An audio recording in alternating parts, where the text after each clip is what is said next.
वहाँ के पुलिस थे, जो ट्रेन में जो पुलिस मौजूद थी, वो आपके साथ छेड़खानी कर रही थी, आपका रेप करने का कोशिश किया जा रहा था। आपने एफआईआर लिखाने का कोशिश किया, लेकिन एफआईआर भी दर्ज नहीं हुआ अभी तक। स्टेशन प्रभारी से जब बात हुई तो मालूम चलता है कि स्टेशन प्रभारी उनका ही सपोर्ट कर रहा है। इसके बाद आपके साथ क्या हुआ?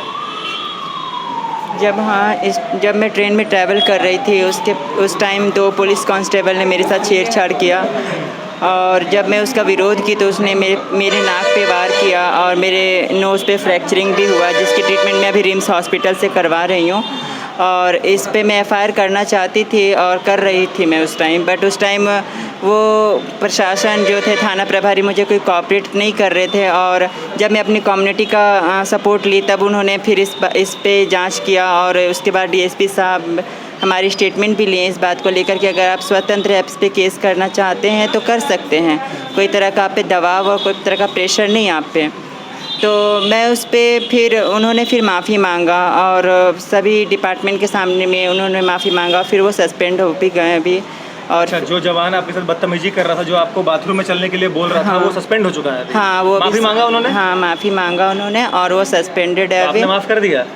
मैं देखिए एक इंसानियत के तौर पे कि हमारे जो जनरल कम्युनिटी है, हमारे जनरल लोग जो है, सोसाइटी, हमारे जो आम पब्लिसिटी है, गलतियां हम लोग से होती है, हम सभी से होती है। अब इसका मतलब ये नहीं है कि हम उन्हें सूली पे लटका दें। अच्छा, अगर टिकट नहीं था आपके पास शायद? हाँ, मेरे पास टिकट। वाकया क्या हुआ था, आप अपने ज़बानी एक बार बताइए। मैं टिकट नहीं था, उन्होंने मेरे से टिकट का मांग किया और बोले सीट नंबर क्या। मतलब मेरे पास टिकट नहीं है, मैं विदाउट टिकट हूँ, और मैं ज़्यादा दूरी नहीं ट्रैवल कर रही हूँ, बस 2 घंटे की ट्रैवलिंग है हमारी, और मैं टिकट नहीं ले पाई हूँ कुछ आर्थिक स्थिति के कारण। तो मैं फ़ाइन देकर मैं टीटी से फ़ाइन चार्ज करूँगी। अब टीसी को आने दीजिए, मैं फ़ाइन दे दूँगी। फिर भी उस बात को ना रखते हुए उन्होंने मेरे साथ ज़बरदस्ती बदतमीजी की, और उन्होंने बोला चलो मेरे साथ। तो मैं बोली कहाँ जाऊँगी आपके साथ में, आखिर कहाँ रीज़न कहाँ जाने का, मतलब कोई तरह का बात।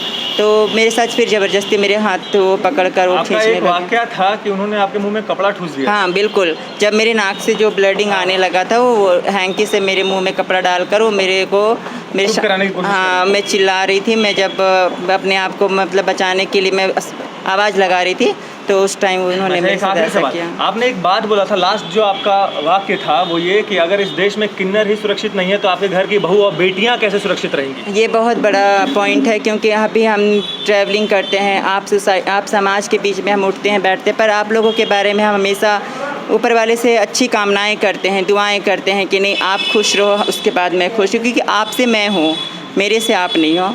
तो मेरी सबसे बड़ी पॉइंट इस बात को लेकर है कि जब मैं किन्नर हूँ, और जब मैं आप सभी के बीच में मैं सिक्योर नहीं हूँ, मैं सेफ़ नहीं हूँ आपके बीच में, तो आजकल की बहू बेटी जो भी ट्यूशन करती है लड़कियाँ, वो बिल्कुल सेफ़ नहीं हैं, क्योंकि कहीं ना कहीं हम में कमी है, क्योंकि हम उन लोगों को उस नज़र से देखते हैं।